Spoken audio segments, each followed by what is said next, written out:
दादरमध्ये शिवसेना भवनासमोर मोठाले बॅनर लावले होते. काय लिहिलं होतं त्याच्यावर? ठाकरेंचा सेवक तोच नगरसेवक. हा प्रकार म्हणजे लोकशाहीवर उघड उघड निर्लज्ज असा प्रहार आहे.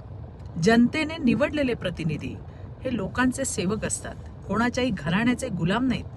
पण इथं तर स्पष्ट सांगितलं जातंय मुजरा कर तेव्हाच पद मिळेल. ही कोणती मानसिकता आहे? माध्यमांवर बातमी दिसताच म्हणे चुकून बॅनरवर छापलं म्हणून आता ते बॅनर उतरवले. पण त्यातून यांची खरी मानसिकता चुकून का होईना बाहेर आली एवढंच. संविधानाने दिलेल्या अधिकारावर चालणाऱ्या या महाराष्ट्रात कुणालाही कुणाचा सेवक होण्याची गरज नाही. जे हात जोडून उभे राहतील त्यांनाच पद देण्याची भाषा हा लोकशाहीचा अपमान आहे की नाही?